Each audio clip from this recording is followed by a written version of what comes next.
trouve au-dessus du et. C'est pour expliquer ce sujet qu'il est dit que le nom Elohim se réfère à la Shekinah, que le lys se réfère également à la Shekinah, et que le nom de 4 lettres se réfère au lys et à la Shekinah. Voici que ce dernier nom est inversé carré et sont les 5 pétales intérieurs et extérieurs. Et la signification véritable de la comparaison avec le lys, c'est que le lys possède 5 pétales intérieurs qui sont le principe du lys, et 5 pétales extérieurs qui sont des vêtements pour les 5 intérieurs. De même, Malkout c'est le, et Bina l'autre et. Le sens en est que dans Malkout se trouvent 5 séphirotes qui sont les 5 travers du tabernacle, c'est-à-dire Ezed, Gebura, Tiferet, Netza et Od et Yesod est contenu avec Tiferet, et les 5 qui se trouvent dans Bina et éclairent Bina ce sont les 5 situés dans ces 5 inférieurs se trouvant dans Malkout, les unes éclairant les autres. Il se trouve ainsi que les 5 supérieurs sont une Neshama pour les 5 inférieurs, et que les 5 inférieurs sont un vêtement pour les 5 supérieurs. C'est ce qui est représenté par les pétales du lys. Et en ce qui concerne la tige qui correspond au veau,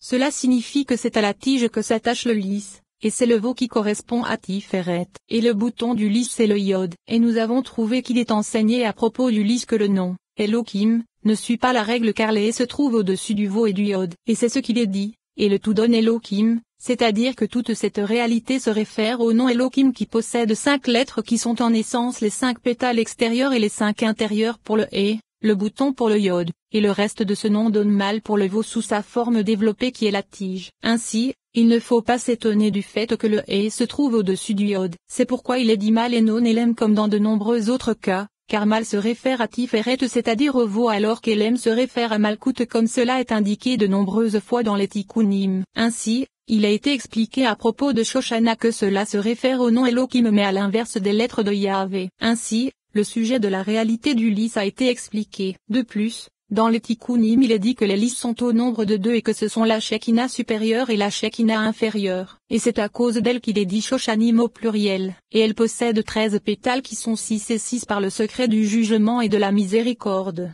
de haut en bas et de bas en haut. Et ainsi de suite pour chacune d'elles. Chez Hakim, cela désigne Netza et Od. Et le Rashbi, qu'il repose en paix, a expliqué que c'est lorsqu'elle broie la manne pour les justes, c'est-à-dire lorsque l'abondance est apportée grâce à elle vers Tzadik. Car tout comme les 2 testicules du mâle font mûrir la semence puisque sans cela elle ne viendrait pas vers le membre, il en est de même pour ces 2 séphirotes qui prodiguent le shofar de Tiferet, le font mûrir et en font apparaître une existence appropriée dans Yesod. Et elles sont appelées chez Hakim lorsqu'elles broient le shofar du côté de la gauche, c'est-à-dire de Gebura. En vérité, du côté de la droite elles sont appelées Tohénot. C'est ainsi que cela l'a expliqué le Rashbi, qu'il repose en paix, dans le Reya Memna. Sha'ar, le Rashbi, qu'il repose en paix, a expliqué dans le Reya Memna qu'il existe 2 degrés, le matin et l'aube. Le matin c'est Abraham et l'aube c'est Netza, car le matin existe lorsque la luminosité est totale et lorsque la lumière s'élève dans le ciel, alors que l'aube se situe avant la lumière du jour car elle est le commencement de l'aurore. Et ceci provient de l'expression Amou Sha'ar. En vérité, il est dit que l'expression Amou Sha'ar est une expression d'obscurité car bien qu'elle soit blanche vis-à-vis de Ezed, elle est obscure. Et Netza est appelée Sha'ar lorsqu'elle se trouve dans Ezed tout comme Ezed elle-même, et elle la précède de bas en haut. Sitna, Rabbi Moshe a expliqué que cela se réfère à Gebura. Mais pour nous, ce qu'il est établi c'est que cela se réfère aux écorces qui accusent le monde. Et c'est le puits qu'on lui disputa, un puits fendu qui ne pouvait retenir son eau. En vérité, le puits est la source des eaux vives que l'on ne se dispute pas. Et en vérité, il est exact de dire que Sitna se réfère aux écorces et non à la sainteté. Seva, il est expliqué dans le Zohar sur la paracha Kedoshim à propos du verset Tu te lèveras devant les cheveux blancs que Seva se réfère à Keter. Et il est possible que ce soit à cause de la blancheur qui règne en elle. Sia, le Rashbi, qu'il repose en paix, a expliqué dans les Tikkunim à propos du verset et c'était avant que tout buisson des champs et se taura. Rabbi Éléazar lui dit, Père, d'où savons-nous que Sia c'est Tzadik? Il lui répondit, Mon fils, tu y trouveras Echin et il contient 3 troupeaux de menu bétail qui correspondent à la racine de l'arbre. Ainsi, Tzadik est appelé Sia lorsqu'il était du côté des Hayot de Bina, et lorsqu'il se trouve de son côté, il contient les 3 couleurs correspondant à Ezed Din et Rachamim. Et ceci est indiqué par 3 troupeaux de menu bétail, ce qui signifie que ces 3 couleurs se trouvent dans Yesod. Et le sens en est que les 3 troupeaux de menu bétail sont couchés sur elle. Et le verset dit, Voici qu'il y avait un puits dans le champ, et il s'agit de Malkout. Et les 3 troupeaux de menu bétail, c'est-à-dire les 3 couleurs, sont couchés précisément sur le puits, et ils sont appelés racines de l'arbre pour indiquer qu'elle les contient du côté de Bina qui est la racine de l'arbre puisque c'est en elle que s'enfoncent les racines de l'arbre qu'est la Tzilut. Kshita. Il est expliqué dans les Tikkunim que Malkout est appelé Kshita vis-à-vis de la propagation de Ezed car cela provient du mot Peshuta, c'est-à-dire comme la Tekia qui est continue et qui est le secret d'Ezed.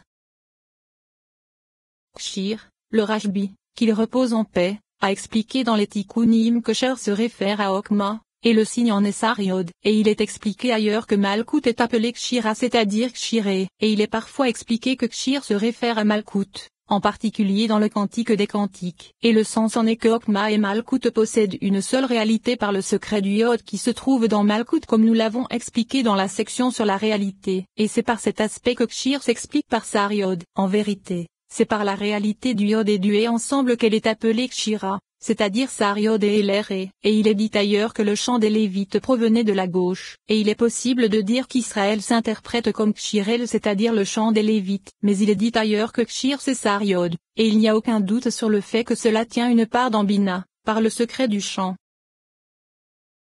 Shika. Il est expliqué dans le Zohar sur la paracha Miké que c'est du côté de l'écorce que se trouve l'oubli car il n'y a là aucun souvenir, et lorsqu'un souvenir se trouve du côté de l'écorce, comme nous l'avons expliqué, ce souvenir se fait en mal, et ce mal est pire que l'oubli, et c'est, devant lui ne se trouve aucune injustice ni aucun oubli et se taira, comme pour, le méchant ne t'atteint pas. Shekinah. Il existe une Shekinah supérieure et une Shekinah inférieure, et il s'agit de Bina et Malkout. Le Hé est supérieur et le Hé est inférieur, et le sens en est que Malkout est appelée Shekinah car elle installe toute la Tzilut supérieure dans le monde inférieur, et Bina est également appelée Shekinah car elle installe les 3 premières au-dessus des 7 séphirotes de l'édifice, ou bien, il est possible de dire qu'elles sont l'emplacement où résident les 6 extrémités, que ce soit dans la femelle supérieure par le secret de leur élévation, ou bien dans Malkout par le secret de leur descente, et elles trouvent là leur résidence, et Bina est appelée présence de sa force. C'est-à-dire la Shekinah qui donne la force à Géboura. C'est ainsi que cela est expliqué dans les Tikkunim.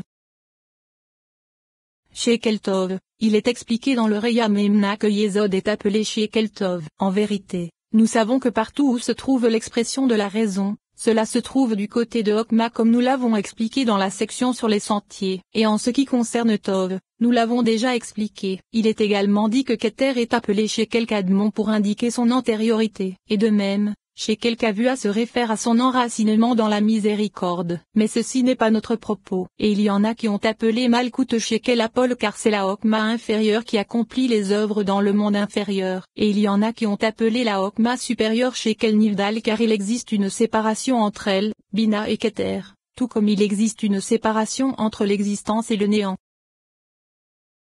Shaken, dans le Reya Memna, le Rashbi, qu'il repose en paix, a expliqué que Yesod est appelé proche voisin lorsqu'elle est voisine de Malkout et réside au-dessus d'elle, et nous avons déjà expliqué cela à propos de Karov. Sheleg, Rabbi Moshe a expliqué que Tiferet est appelé ainsi, et ceci est indiqué à partir de l'expression « neige qui se trouve sous le trône de gloire », c'est-à-dire que le trône de gloire c'est Bina puis elle est un trône pour Okma qui est la gloire. En vérité, ceci vient également indiquer le sujet de la glace redoutable, mais ceci n'est pas semblable à ce que nous pouvons en penser comme nous l'avons expliqué, et il est possible de dire que cela se réfère à Ezed en précisant que cette parole dit précisément sous le trône de gloire, et il s'agit de Ezed par le secret de la blancheur, et tout ceci suit cette opinion. Mais dans le Zohar sur la paracha Bereshit, il est expliqué à propos du verset et il frappa un lion dans une fosse un jour de neige que la neige c'est le jugement sévère, et c'est également ce qu'il est expliqué à propos du verset, elle ne craint pas la neige pour sa maison. Ainsi, nous pouvons établir que la neige sous le trône de gloire c'est Géboura qui se trouve sous Bina, comme cela est connu.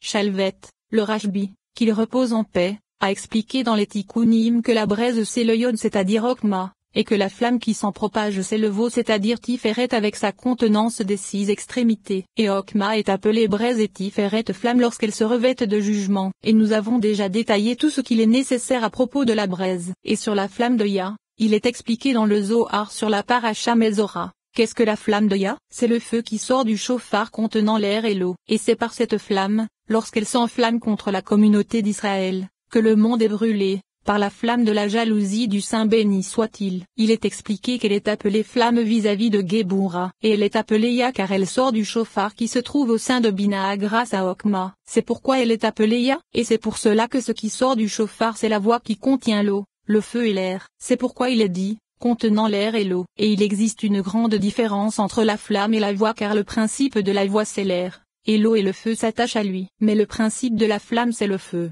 et l'eau et l'air s'attachent à lui. Et la flamme vient susciter l'amour par le secret, sa gauche est sous ma tête. Shalom, cela désigne qu'Éther par le secret des trois aspects se trouvant en elle et qui sont Ezed, Géboura et Tiferet. Ezed, Dinera Shamim. Ainsi, c'est selon le nom de la paix qui agit en médiateur entre ces extrêmes qu'elle est appelée Shalom. Et ce nom s'applique également à Yesod, et cela est expliqué dans le Zohar sur la paracha Miké. Le sens en est que lorsque l'Alliance reçoit les 32 sentiers supérieurs qui sont prodigués depuis le haut vers Malkout, et lorsque Malkout s'enflamme par la force du jugement, alors elle reçoit ces sentiers et les prodigue à Malkout pour calmer la force du jugement, et elle est alors appelée Shalom car elle pacifie le jugement. Et dans les Tikkunim, il est expliqué qu'il existe deux paix, une paix du côté de Bina, le Hé supérieur, et il s'agit de Tiferet, et une paix du côté de Malkout, le Hé inférieur, et il s'agit de Yesod. Il se trouve que les deux, Yesod et Tiferet, sont appelés Shalom, et il est possible que Tiferet soit appelé Shalom pour les mêmes raisons que dans le cas de Yesod, car il en est de Yesod envers Malkout comme de Tiferet envers Bina, par le secret de Da'at. Shalem, il est expliqué dans le Zohar sur la paracha mort que la communauté d'Israël est appelée Shalem car elle ne se repose et ne réside que dans un endroit parfait. C'est pourquoi elle est dite parfaite. Et le signe en est, et Melchitsédek, roi de Salem, sa tanière se trouvait à Salem. Sholamim, le Rashbi, qu'il repose en paix, a expliqué dans le Reyam Nemna que Malkout est appelé Sholamim à partir du fait qu'elle complète le nombre des 10 séphiroth ainsi que le nombre des 4 lettres du nom. Et elle complète Tiferet afin qu'elle soit appelée Shalom, comme il est écrit, 11 les créa mâles et femelles. Et il les appela hommes, et ce fut la différenciation du corps. Et dans le Zohar sur la paracha Vayikra, le Rashbi, qu'il repose en paix, a expliqué, et les sacrifices d'Aki sont attachés aux mitzvot positives et aux mitzvot négatives, d'un côté et de l'autre, et c'est pourquoi ils sont appelés Sholamim. Et le secret de la chose c'est, et Jacob était un homme parfait qui est traduit, par Onkelo, en Gevar Sholim complet en haut et complet en bas. Et dans ces paroles, il semble que Tiferet soit appelée Sholamim car elle établit la paix entre Ezed et Géboura. En vérité, il est précisé que parfait est traduit, par Onkelo, en Sholim, c'est-à-dire Shalem, en hébreu. Or Shalem ne s'applique qu'à ce qui est parfait sous tous ses aspects, que ce soit vis-à-vis du fait que sa femelle n'est pas déficiente, ou bien vis-à-vis du fait qu'il est nécessaire qu'elle possède des extrêmes car sinon elle ne pourrait être appelée Shalem comme nous l'avons expliqué dans le 7e chapitre de la section sur les arbitres. Et il se trouve que le mot Sholamim contient son arbitrage mais également son union avec la Shekinah puisque c'est sa moitié, comme nous l'avons expliqué. De plus, le principe de l'arbitrage réside dans son union avec Malkout. À partir du fait que Ezed correspond à l'eau qui est froide et humide alors que le feu de Géboura est chaud et sec, et Tiferet qui correspond à l'air qui est chaud et humide réunit Ezed et Géboura qui sont opposés l'une à l'autre en égalant la chaleur de Géboura et l'humidité de Ezed. En vérité, la sécheresse et le froid ne peuvent s'unir que grâce à Malkout qui est la terre, froide et sèche. Et c'est grâce à elle que le froid se trouvant du côté de Yesod, donc de l'eau, égale l'eau de Ezed. Et la sécheresse qui se trouve du côté de Yesod égale le feu de Géboura comme nous l'avons expliqué dans la section sur les arbitres. Ainsi, il est indiqué que Tiferet n'arbitre elle-même que grâce à Malkout lorsqu'elle s'unit avec elle. Et maintenant, ce n'est pas Tiferet toute seule qui est appelée Sholamim, ni Malkout toute seule, mais c'est lorsqu'elles s'unissent. Et avec cela, on comprendra que ce mot se trouve au pluriel, c'est-à-dire qu'il s'agit de deux paix, Shalem du côté de l'air et Shalem du côté de la terre. Et avec cela, nous saurons qu'il y a une différence entre Shalom qui est au singulier et qui se réfère à Tiferet uniquement, et Sholamim qui est au pluriel et se réfère à Tiferet et Malkout. Sham, il a été expliqué que c'est Malkout qui est appelé ainsi, et il est possible que ce soit parce que sa valeur numérique réduite est de 7 car elle en contient 7, c'est-à-dire que le Shin a une valeur numérique de 300 pour les 3 patriarches. Et que le même a une valeur numérique de 40 pour Netza. Et il y a des commentateurs qui ont expliqué qu'on y retrouve Bina, c'est-à-dire que le Shin ce sont les 3 patriarches et que le même fermé c'est Bina qui se trouve au-dessus d'elle. Ainsi, il est plus exact que ceci se rapporte à Malkout, et elle est appelée ainsi car on